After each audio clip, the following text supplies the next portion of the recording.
Hello, everyone, and welcome to another episode of Continuing Through Corona. Today, we've got Michael Kaspar from Experience Healing Chiropractic, which is very exciting. So, if you can just take a couple of moments to introduce yourself, Michael, that'd be awesome. Morning, Brady. My name is Michael Kaspar. I'm a chiropractor from Experience Healing. I'm the director. I've been a chiropractor for the last 10 years now. Actually wanted to get into chiropractic from the age of 10 from a football injury.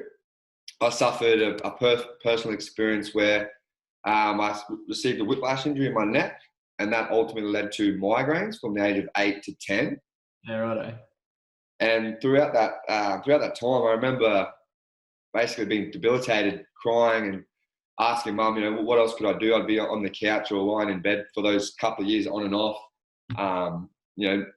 losing my quality of life because of a whiplash injury that led to a symptom of migraines. So from the very early age of 10, I sort of, mum's friend actually recommended a chiropractor in WA. Yep. That's where I was living at the time. And after my first experience with chiropractic, I never have had a serious migraine again. Yeah, wow. So from the age of 10, I wanted to study chiro, which was a pretty cool thing, being a young lad, knowing what you wanted to do. A lot of people going through high school, parents would be like, oh, what do you want to do?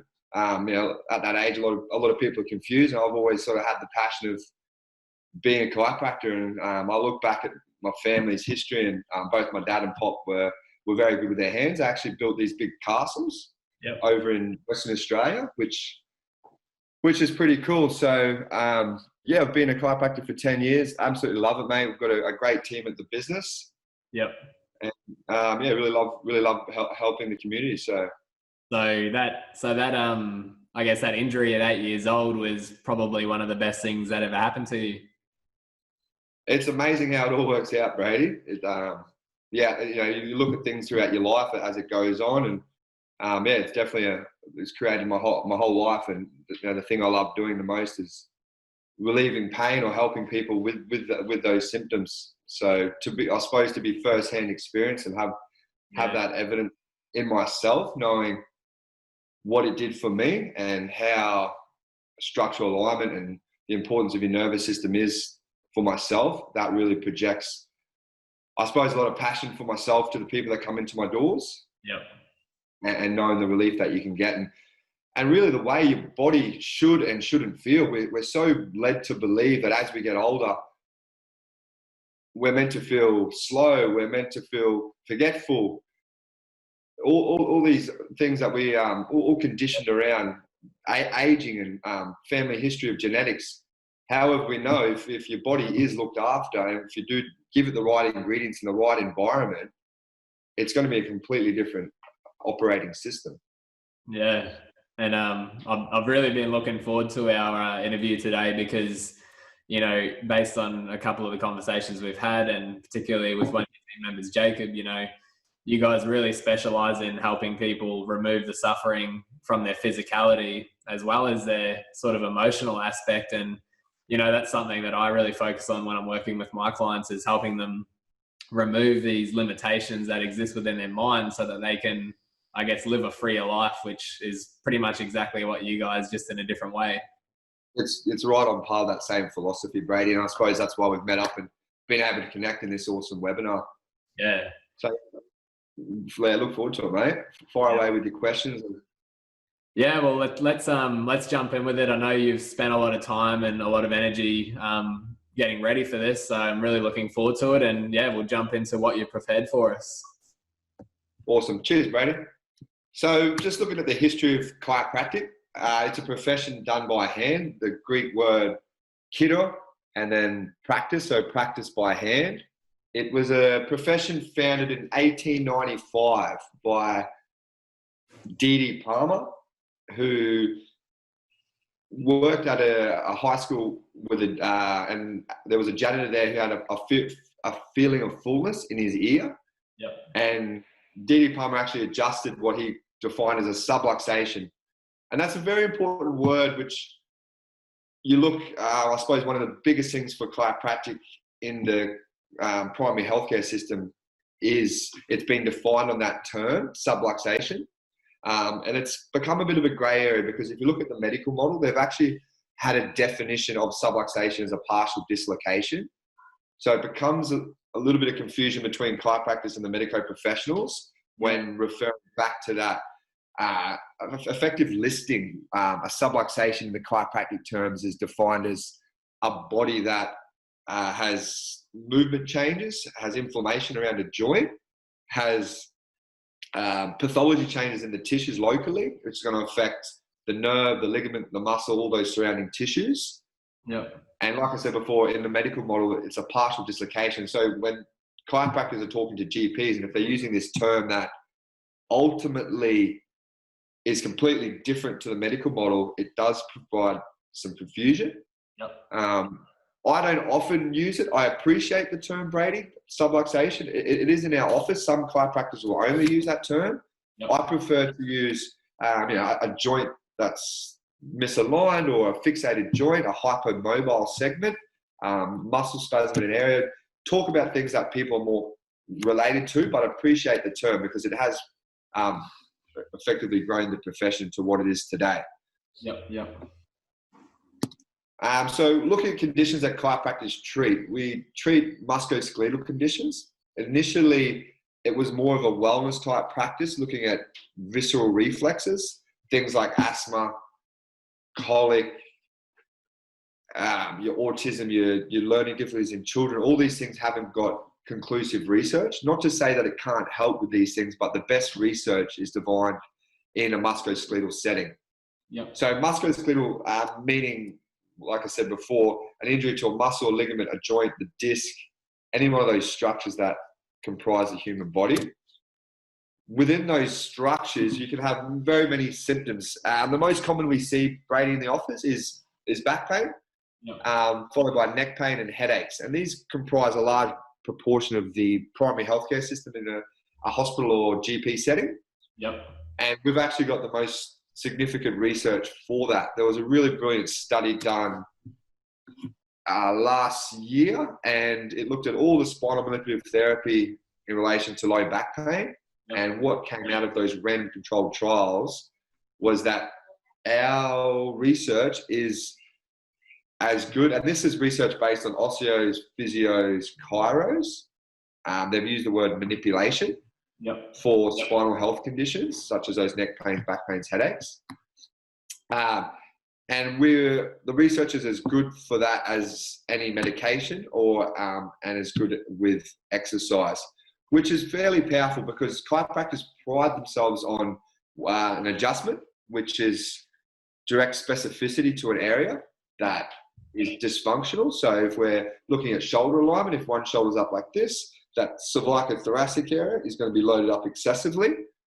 So we'd look to restore function directly in those joints through an adjustment. Manipulation is more global.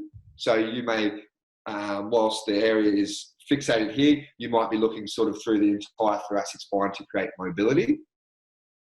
So what that tells us, if we're on par from a movement perspective as any medication or as good as exercise for acute primary low back pain, if we're providing an adjustment with further heat or ice therapy or with exercise, we then have far superior evidence. Yep.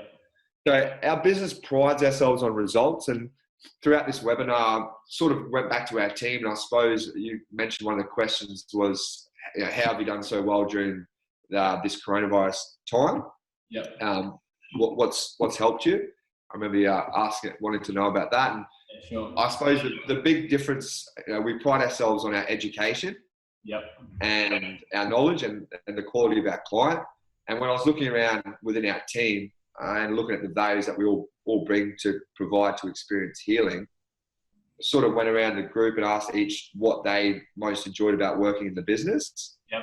And a big proportion was, our staff can hear the passion and the rapport building with each client individually. Yep. To give them direct understanding of how chiropractic can help them. Yeah. It's not it's not just something where you guys have a service and people come in and get an adjustment, but you guys are passionate about removing people's suffering and going the extra mile to not only connect with the client on a deep level, but connect with your craft and how you can use that craft to serve people. 100%, mate. And looking at anything done by hand, or chiropractic is an art, so we want to look at the body. And a couple of things that we do specialize within the business: one is the adjustment, two, looking at muscle release techniques, three, dry needling or acupuncture, acupressure points. Yep. We utilize cupping, we have remedial massage therapy. We really focus on our rehab with our clients, looking at nutritional advice, and soon to be incorporating a laser device as well, which is very, very exciting for the business. Yeah, it is. So anyone who steps foot in our office, first of all, we always start with a structural assessment, how that person is standing, how their brain is holding their body in position. We've got these different conditions down through here. You can see people's kyphosis as they bend forward more. That also accelerates forward head carriage, which is going to load up those upper cervical joints. Yep. Most commonly that gives you headaches or cervicogenic headaches. You've got things like a sway back, which is your scoliosis, which is going to create rotation of your shoulders, which again can create more impingement, put more pressure on the upper cervical joints in your neck. Yep. We want a sagittal plane where your ear and your shoulder, as well as your greater trochanter, down through your ankles, all meet up in a nice plumb line, which you can see on the gentleman on the far right here. We've got an A to P view, which represents front to back. And our big focus is to make sure that people have symmetry. I've found over the years, Brady, the eye will see what the brain only knows. Yep. So people are walking around with shoulders up. I'll just jump up for a second. With literally shoulders up like this or hip like this, and have no understanding that or consciousness of where their body is and what that can do for them. And that's what we really want to give home to people when they come in, is your body is affecting your brain, like you said before, and your brain is affecting your body. They're such a delicate system, and without one, you can't have the other. So nearly one. Sorry, mate? It's nearly one and the same. 100%. It's a beautiful operating system, and the smoother you can create movement, which we're about to talk about now, in the body, the smoother the pathways in the brain. And if we look at nerve traveling and movement through the body, I imagine a massive highway system, just like the Bruce Highway. Yeah. And if there's inflammation in the system, or if things aren't things aren't moving well, it's effectively like water on that Bruce Highway. Your car, which would be your nerve, the messages cannot go through to your brain and receive harmoniously. Yeah. So there's many benefits of movement. I feel like the most important one is, in today's current crisis, is mental health. Yeah. So without exercise, you don't get rewarded with the dopamine and serotonin. Yep. And what a lot of people don't understand is the brain holds more power to negative than it does positive. But we have to be so smart in this positive to bring down the negative to make sure that we're actually gaining more quality of life. Otherwise, with everything that's going on, the conditioning, the news, people's Facebook, social media, it's so exposure to negative. Yeah. And people's stories hold more meaning when, unfortunately, if you say, oh, I've lost my job, or someone's unwell, they're sick, people are going to quickly be grasped more to the negative than they are the positive, because negative has kept us alive longer. Yeah. And what I mean by that, Brady, is we've had to be fearful to survive. Yeah. So if there was a tiger or chasing us, or a small scorpion on the ground, and you saw that and you didn't react quick enough, or you didn't have the memory to know that was going to kill us, then we wouldn't have progressed as a race. Yeah, we wouldn't have lasted as long as we did. We're having this chat, mate. So yeah. And is this something that you're noticing a little bit more during these current times? Is people perhaps a little bit more stressed than they normally are and experiencing resistance in their body as a result of that? Mate, spot on. Honestly, I feel like, the sessions that we've been having more so lately is really talking about that conditioning with people and making them aware of it isn't okay to feel stressed at the moment. It is okay. It's a completely part of human survival, the response that's going on in our brain. Yep. But our key message is if we can keep your body operating well, that's going to keep the stress hormones down in the brain, which we'll touch base on very shortly. Those stress hormones are down, your feel-good hormones are up. When that system's operating well, then you're going to start to make smarter, smoother choices. My movement provides great centers for weight gain, weight loss, strength training. We've got your biological health. Without movement, your biological clock is advanced. So chances of heart disease, your sexual health, cancers, all these things are going to be affected. We really want to set the tone for people that come in that have been living in pain for quite some time. Yep. They're very fearful of doing everything. So the first thing we need to do is provide reassurance to that person. Yep. And just like any business, Brady, education is paramount. Having a clear purpose and making that message clear to your client or to your audience. Yep. Promotes and creates a business.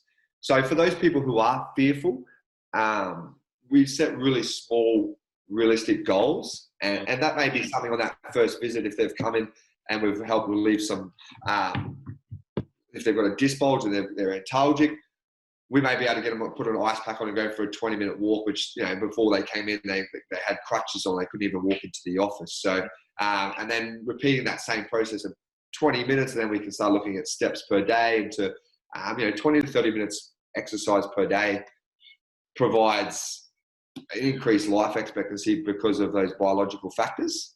So just looking at ultimately what an adjustment does. If we're looking at throughout the spine, we've structurally assessed and we've identified the segment or joints that aren't working coherently with the rest of the body. Yep. By providing a direct force, a high velocity, low amplitude force into that segment with intent and purpose, that then decreases the amount of loading on the joint, which then allows the brain through the spinal nerve out into the nerve to the tissues to create that smooth pathway. It provides decreased loading on the joint, like I spoke about, which then decreases your chance of arthritis. Yep. I hear a lot of people come in and they're like, "Oh, don't worry, it's too late. I've got arthritis." Yep. And the question is, why did you get arthritis? Yes, it's an age-related condition, but it's based on asymmetrical mechanical loading. Yep. If you're standing on one leg all day and not the other, that leg's going to wear out quicker, just like any machine. Yeah. So sort of what I'm hearing is you guys are ultimately removing resistance out of people's bodies so that it can function at its, I guess, most effective level. Yeah, absolutely, mate. Mm. Our focus for clients is, like I mentioned before, is to really let them be aware of the body is affecting the brain and vice versa without having your positional centers in your body. And I'll just jump up for a second again. If I was to do a squat, I'm in a perfect position here. I've got some external rotation through my hips. Are you able to see me here? Or? You're on full screen there. Yes, sweet. So if I'm to do a squat, slightly external rotation through my hips, and then I execute that movement,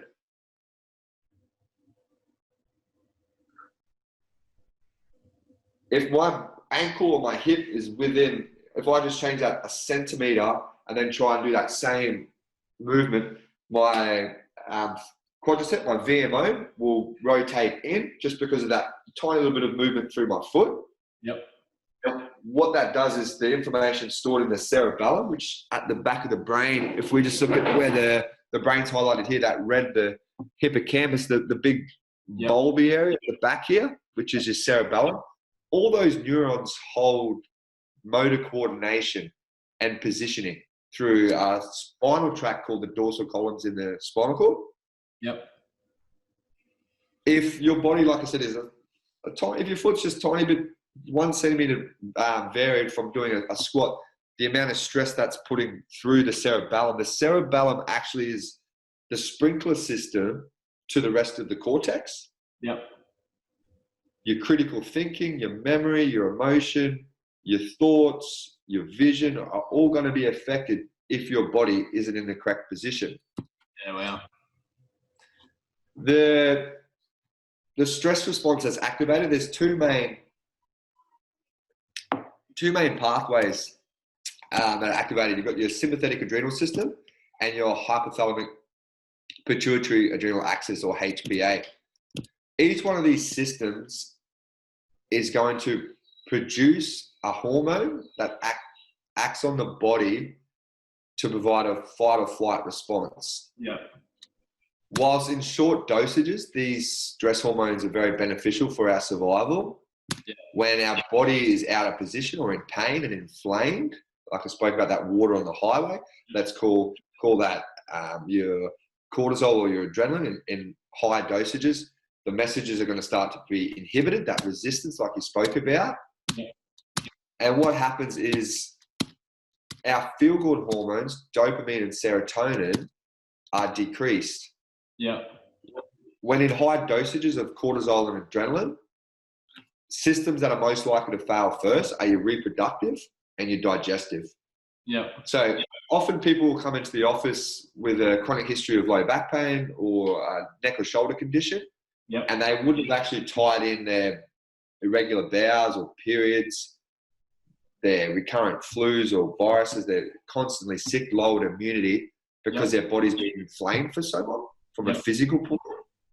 So if we understand that physically, if your body's inflamed, it's producing hormones that decrease your survival or your immunity and your health, which ultimately stops you from being the best version of yourself. Mm. When we produce dopamine and serotonin, both of these are pleasure hormones, such as when you go for a walk and when people get adjusted, we provide a big influx of this. Yep. Those hormones help inhibit the inflammatory response. Yep. We mentioned earlier before, we really pride ourselves on our education and knowledge. We use this graph here, a pictures mean 1,000 words, to go through and have a look at the different phases that we're going to encourage someone to go through when they step into our office. Mm. And if we look just down here at the inflammatory phase, that can actually last up to 6 weeks, or in some instances, it's been there for years. So if we're in a direct relay and cycle of adrenaline and cortisol, you actually get stuck in parts of your brain from the amygdala and hippocampus into your prefrontal cortex. And it becomes like a yo-yo, just backwards and forwards. And we don't ever get to use these beautiful other lateral aspects of the brain, which are our creative sides and our emotional, connecting emotionally, because we're just stuck in a loop. And it's almost like a psychosis in a way, where people are so used to living in pain that they don't want to let it go. And a lot of our education is to let them be aware and conscious of what their brain's doing and why they're thinking the way they're thinking. Yeah. And when people get to feel that and appreciate that, Brady, it's sort of like a light bulb moment. You know, people like, oh, this is why I've been feeling the way I've been feeling for so long. Well, it's pretty empowering because, you know, I guess a lot of my work and a lot of my education has been mainly to do with the psychology and human behavior.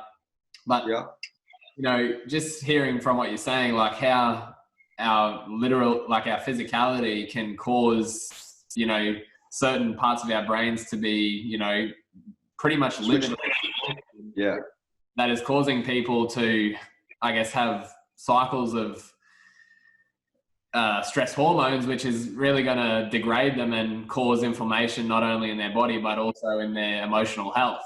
And you know, something that was just empowering, what I heard was, you know, helping people realize that there's nothing actually wrong with them. Like their depression or their sense of low self-worth isn't necessarily what they're thinking. It's all a contribution of their body and also the stories that exist within their mind. spot on, mate. I've said this throughout this whole period. Coronavirus isn't going to kill us. Our response to coronavirus will. 100%. And that all falls on mental health and the physical nature of our body. So we spend each meeting at work, we work on our physical conditioning. We always have a physical challenge at work, and also we do some mental conditioning before and at the end of each meeting, just to promote that understanding of what the brain needs. You can't roll out of bed in the morning and expect to be feeling $1 million every single day. It does not work like that. And it goes back to, like I said, the brain wants to hold on to negative. It wants to live in these adrenaline and cortisol because it's what's made us alert. And like I said, in small dosages, those hormones are great. It gets you up. It makes your deadlines. It gets you to work on time. It does create success, but in the higher dosages, and we start to become depressed, and our anxiety goes up. These mental health conditions. I think that awareness for people is quite empowering, because if we can realize that our default nature is going to be one of, negativity, in a sense of we've got to look for the potential threats or potential predators, but then have the awareness to go, although that's our default, it's not our true nature. We can live a life of freedom and fulfillment if we choose it. That's right, and it's a choice every day, and it's one that has to be trained and ingrained into us. Yeah. So we always touch base on the three major stresses that contribute to a person's the internal environment of their body. Yeah. So we've got chemical stresses such as foods, alcohol, and smoking. We've got emotional stresses such as family and work, and then all the physical stuff which people relate: posture, knocks, bumps, and falls. Yep. It's interesting when I'm in the office too, over the last 9-10 years working as a chiro, people will go, oh, it's muscular. Like they'll point to a spot on their body. Yeah, but, I've been told it's muscle. It's just a tight muscle, like it won't go away. Yep. I want to take that question a step further to know, why is the muscle tight? What's led to neurology into increased tone in an area for your body to be acting that way? And it goes back to the brain and the messages you've been feeding it and the behaviors you've been executing in your daily life. So if we just go back too far, back through this repair and remodeling stage, this forms a massive part to a person's care plan. Yep.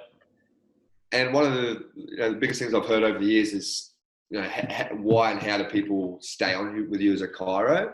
And we pride ourselves on doing things differently or looking things differently every single visit, as opposed to just keeping the same train of delivery of your treatment protocols over and over again with someone. Yeah. So if we look at an inflammatory phase, which is roughly done every 72 hours, your body will go through waves of inflammation. Yeah. So I'll generally will look after someone, if they're in an acute phase of care, every 2 to 3 days.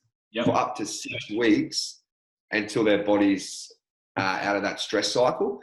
Yep. And you have to think, and the message is clear, if your brain's been thinking a thought for the last 12 months, I can't adjust someone once and magically everything's going to be going back to the way they would have hoped or perceived. So just like any gym program or any exercise program, you need to work up to your milestones. You need to be able to, if you wanted to bench 100 kilos, you'd have to work up to it. And it's the same thing we're doing with the body, where we're letting an area restore function, and then getting people to challenge themselves physically, which then leads to stronger emotions, to go through a system of treatment to provide the best outcome. Yeah. So if we've got, I mentioned before, if we've got a spine that's perfectly straight, which is on the left here, or someone who's scoliotic, there's a current condition called adolescent idiopathic scoliosis, which is between 13 to 17 in juvenile adolescents, where idiopathic meaning they have no understanding of why the persons end up with scoliosis. Yep. If I do balance assessments on that person, we can do what's called a Fukuda's assessment, where someone will close their eyes and march on the spot. Yep. If they veer off one way and don't march on the spot, the messages to the brain are not being delivered equally. Yep. So let's use science and understanding. If someone's spine is twisted and their body's out of balance, could it not be because the little intrinsic muscles have lost the intelligence to the brain to communicate that it's then started to side bend? Yep. And this is science and understanding. It's still an interesting condition where they say they don't know anything about it. Always, like I mentioned, want to take things a step further and look at why it ended up there. The pain's there, but why has the pain ended there? If you have a pain in your wrist, unless you've had direct trauma, it's very rarely at the wrist. It'll be more commonly from the elbow or more commonly from the shoulder. So I've just looked at a couple of interesting factors when I examine the body that I know when I have clients come in, they've always mentioned, oh, I've never had someone look at that, or I've never had someone mention that. And we've got a big muscle in the shoulder, the lat, which is our pull-up muscle. Yep. It provides that lovely V shape. Yep.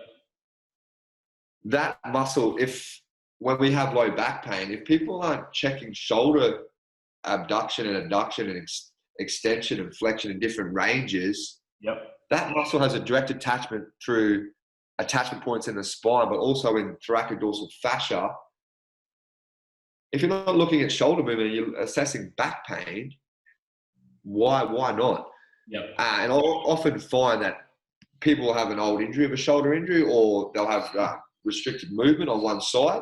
And if your shoulder is restricted on one side, attachments into the low back, what's that doing? It's going to be twisting your spine. So yes, exercises directly to your core and to your glutes are going to be beneficial to help provide more strength in that area. But if you're not looking at the shoulder and also the neck, you're not going to get the same results.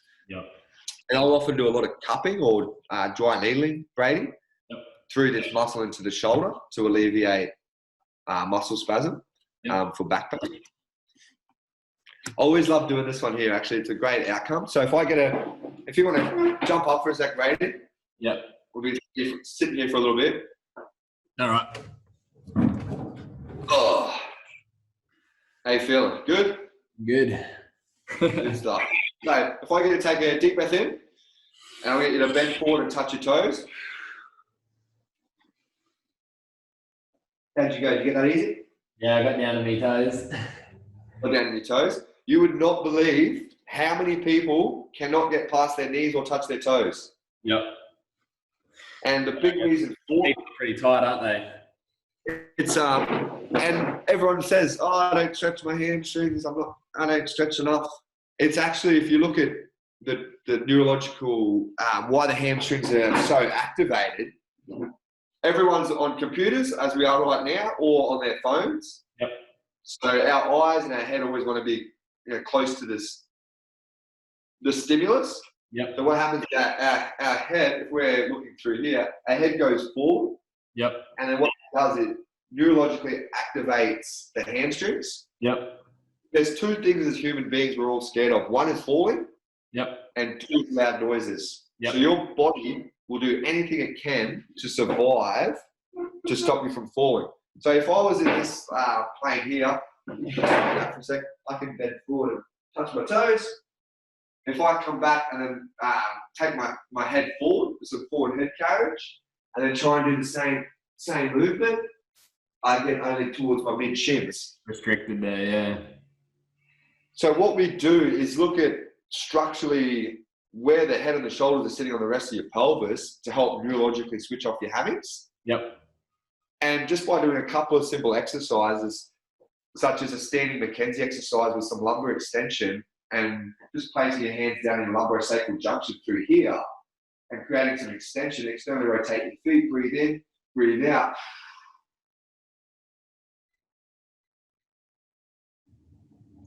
And go forward again, breathe in, breathe out.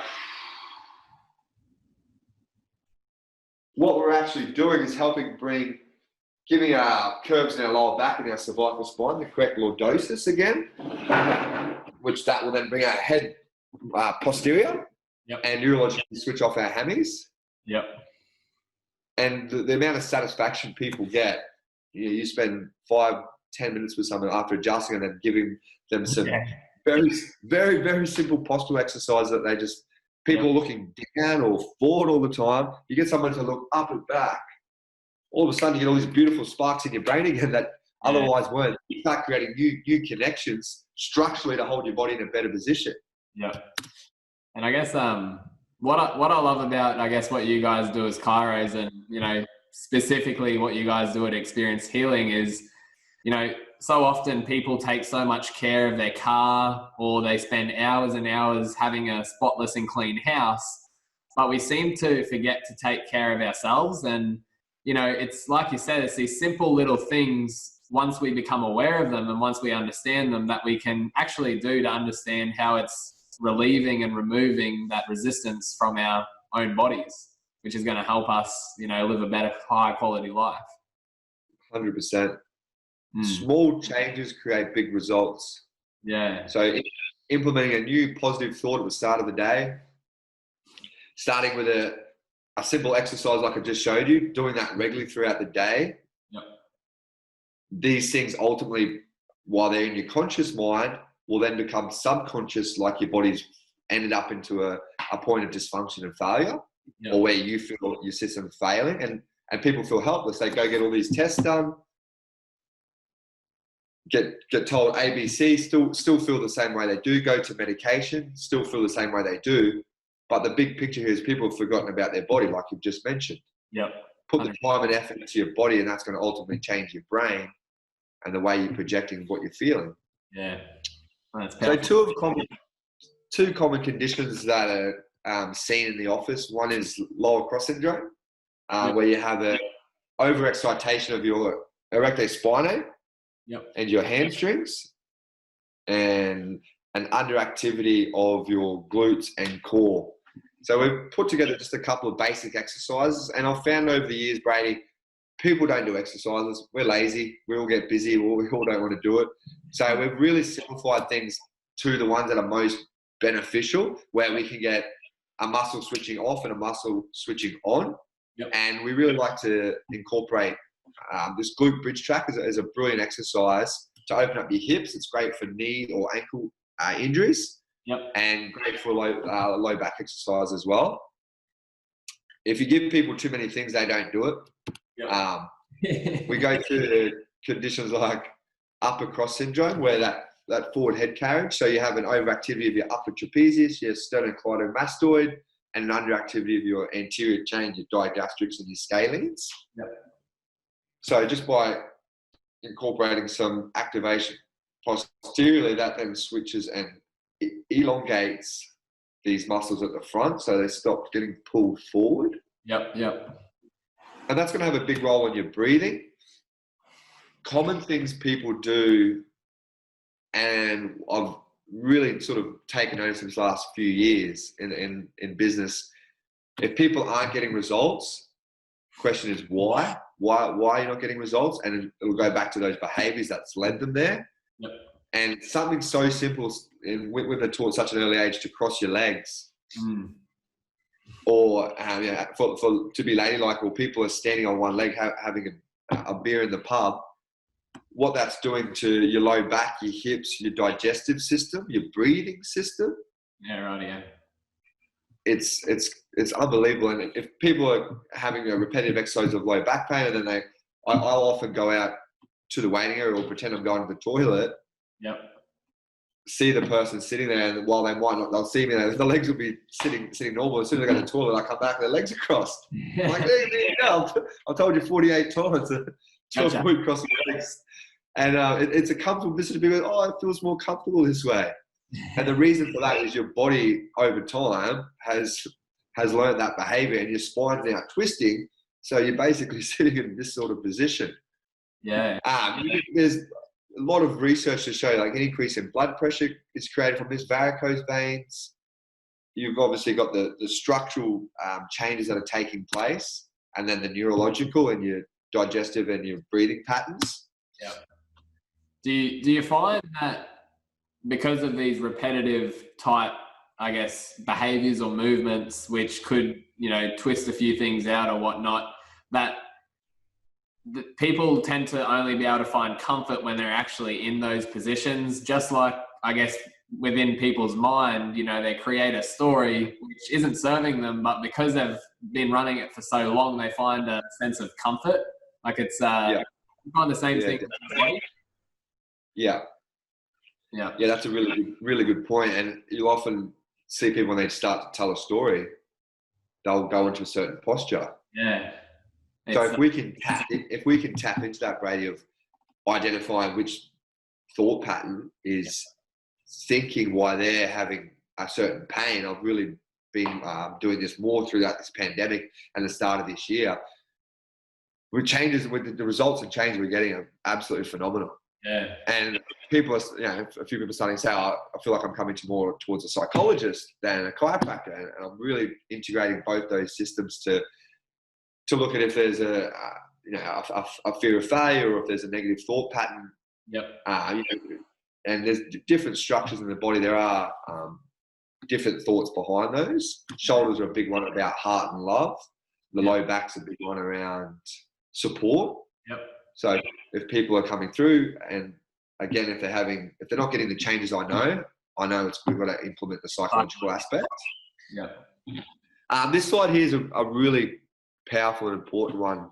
Yep. For the sense that breathing is the number one thing that we're all doing wrong. Yep. I know for sure. We're so driven in our excitatory sympathetic phase, that go system, that our head's going forward. These muscles, these big accessory muscles, the upper traps, the scalenes, they're all coming up. That then is jamming our diaphragm superiorly and posteriorly, so that we don't have the same intra-abdominal cavity and be able to restore and to breathe into. When you ask someone to take a deep breath in, a lot of the time they'll straight away lift up through the upper shoulders and chest. Yep. And if you're breathing like that thousands of times throughout a day, what's that going to do to all those poor joints and nerves up throughout your neck and into your upper occiput and your eyes? Yeah. They're all going to be compromised. So ultimately, your hearing, your vision, your thoughts are all compromised. Yep. Digestion. Sorry, last thing. Digestion is breathing and digestion. If people are having digestive issues, look at the breathing pattern. Yep. Look at if they're crossing their legs. Look how they're standing. Yep. Don't just think it's a gut issue. Look at all the components that comprise the gut. Look at their nutrition. Look at their breathing. Look at their structural changes. Apart from, I guess, that sympathetic nervous system and the, I guess, anxiety component of shallow breathing in the chest, do you find that another main reason people breathe in the chest, not in the belly? What was that last point? Is there, and apart from, anxiety being one of the major reasons why people breathe in their chest, not so much their belly, is there another major reason why people do tend to breathe in their upper body rather than in their belly? It's all to do with that sympathetic nervous system. Yeah. So if that's if we're going in, you've got to wake up, my alarm's going off, I'm running late for work, we drop the kids to school, oh, there's a message on my phone, we're effectively running all day. Yep. So when you run, you use this upper system. Yep. When we relax, we use the abdominal system. Yeah, sure. So people who are having broken sleeps are often breathing all that shallow breathing, that upper system. So they can't actually connect to their relaxation center, which is in your gut and is activated after you eat. They can't connect to that system. Yep. So they're going to have broken sleep, because when we're breathing through this, those stress hormones we spoke about before, adrenaline and cortisol, they're in overdrive, which then stops the programming of your normal circadian rhythms. Yep. It's like driving your car from here to Brisbane and then Brisbane back to Mackay and then, hey, let's go to Cairns. Yep. And having no rest. That engine's going to be very, very hot. Yeah, for sure. This is what we're doing. This is what we're doing day in, day out, and wondering why we're feeling like crap. And most people don't even recognize it because it's happening on a sort of an unconscious level. Exactly. And we talk about the conditioning around us. We don't have the education to survive correctly these days. The education's, it's so focused on the negative, and that's not anyone's fault. It's just the way we've developed. But we've got to be so conscious of making sure that we educate people right, so we can help the largest section of the community. And every person that comes in our office, the business is called Experience Healing, they then become a healer with the knowledge that we provide to them. And you know, we say, pass this on, get up in the office and go on your toes and look upwards and backwards, and everyone look around like, what the hell are you doing? Because you don't ever do with it. Yeah. Inspire those around you to create small structural changes with ultimately like beautiful neurological and decreased stress hormones in your brain. Yeah. No, it is. It's pretty incredible stuff once you start to understand, like you said, how the mind is influencing the body and the body is influencing the mind, and actually having simple and effective information to do some things differently. 100%. Just wanted to, have we got much more time, or? Yeah, we might maybe try wrap up in maybe 5 or so 10 minutes, just so people aren't hanging around. Yeah, that's cool. I just been very, very keen on what's called K-Laser, which we're introducing to the business. We always pride ourselves in the business of doing things differently, and this machine is a massive game changer for the business as well as Mackay. It works on a process called photobiomodulation. There's a lot of research based around laser. It's been around for quite some time, but the beautiful thing about this machine, it's what's called class 4 laser, meaning the amount of energy penetrated into the tissues is greater than 0.5 watts. Class 3B and less are all less than 0.5 watts. And this system will operate at about 8 to 9 watts continuously, or you can have it in a pulse mode. And what that does is it activates an enzyme in your cells, a chromophore called cytochrome C. And this enzyme activated then helps produce, at the mitochondrial level, helps spit out more ATP, which is your energy currency for the cell. So this machine is going to help turn over new cells, cellular proliferation locally at the site of damage, which then inhibits inflammatory factors and actually will change the genetic expression in your DNA because the inflammatory markers are being removed. So I sort of understand what you're saying because I'm familiar with those terms, but if you were to say it in, I guess, plain English, what does this laser do for people? What does this laser do? It will decrease inflammation. Turn over new cells. So it's going to create new healing. It removes waste and products that don't need to be there, that inflammatory markers. It'll help boost your immune system. Because your body's not in stress, like we spoke about before. It'll help increase movement. Movement helps increase strength. Strength helps increase life. So it's basically what people need right now with COVID. Boost their immune system. I can't claim it's going to cure COVID, but if your body's not stressed, what I can claim, if your body's not stressed, your immune system is stronger. So let's remove any interferences or inflammation and pain stresses in the body to lead to a smoother operating mind and human being.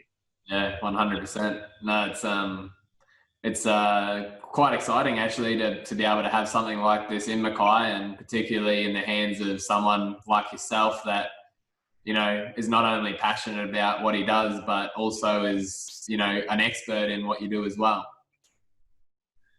No, it's going to be absolutely amazing, because a lot of people who are scared of chiropractors, Brady, and I've found over the years, once you start talking and building rapport with someone, they realize it's not as bad as it is, or what they've heard before, the horror stories in the past.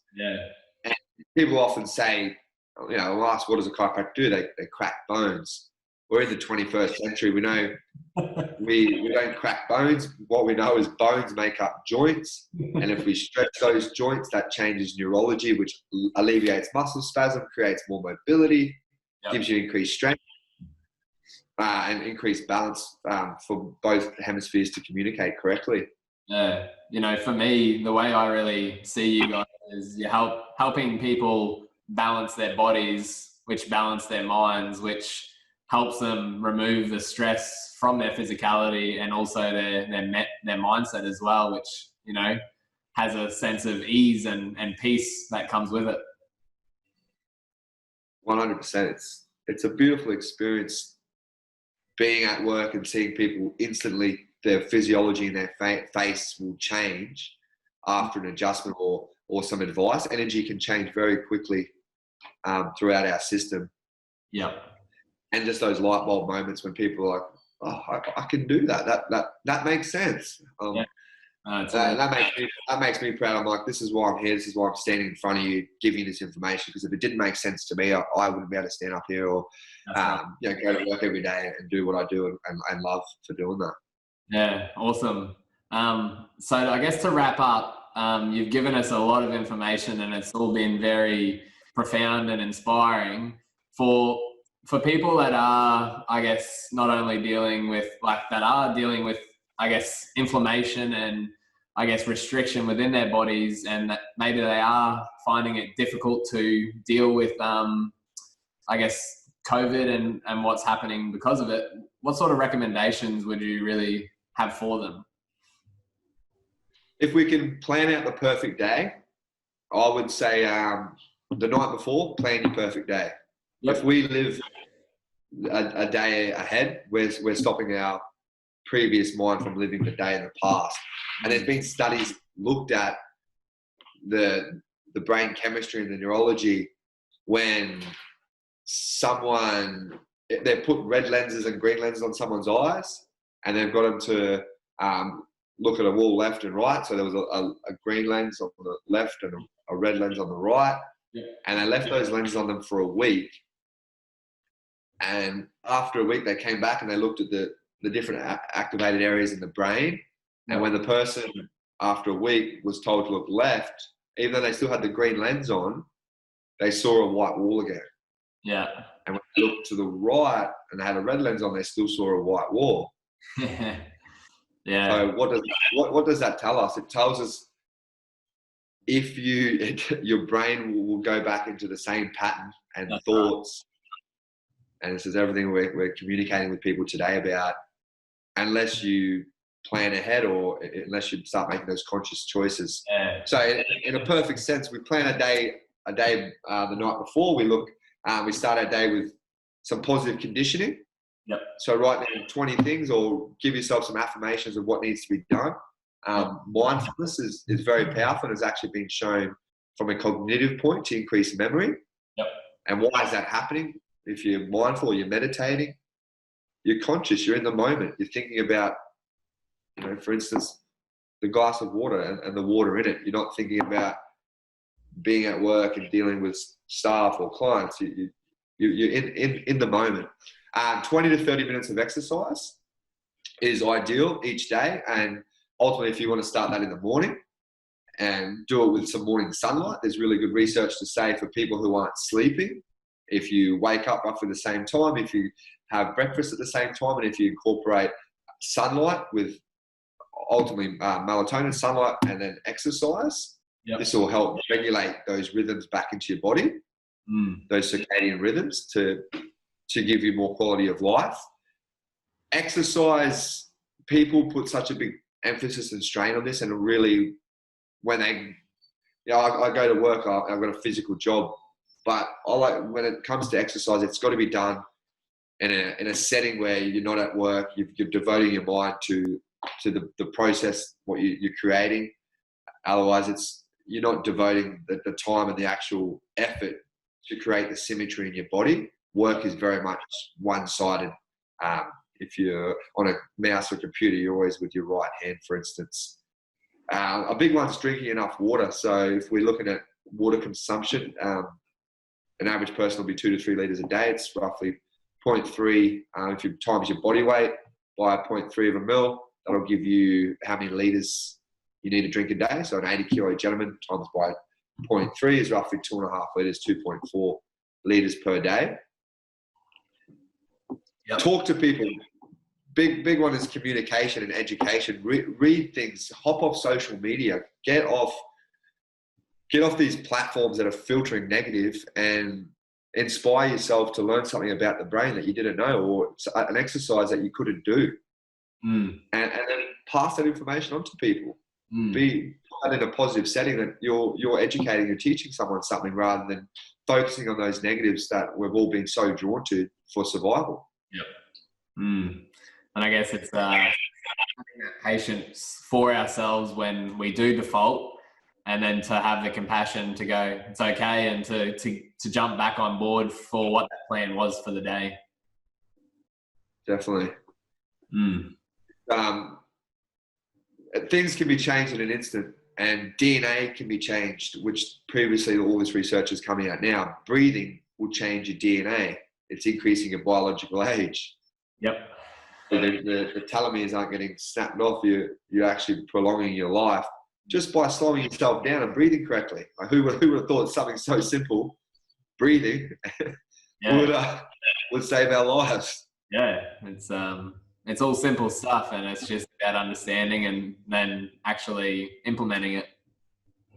100%. When you can keep life simple, and then if you want to learn more about it, delve more into it and inspire yourself that way.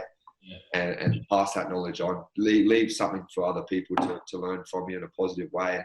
If we all do that as a race and a species, we actually had a little donate, swap and go system at work where during that busy times through the shopping centres, we were getting people just to think a little bit differently. And what we encouraged was the people to donate an item and then bring another item and swap it for something else. And if we're all giving a little bit of ourselves, and we're all going to be able to take what we want later on. And I think if we all focus on this as a human being, then our planet's in a much better shape than the current crisis we're in. Yeah, no, for sure. Well, this has been a really inspiring webinar and an interview, and I just want to thank you so much for jumping on board and sharing this valuable information with everyone.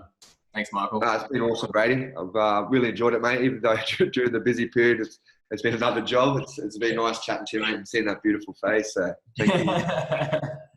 Well, thank you very much. And if anyone does have any questions for both myself or Michael, please do reach out. Michael would be more than happy to see you in the office and to help you experience your own healing. Amazing. Cheers, Brady. Thank you. Thanks, buddy.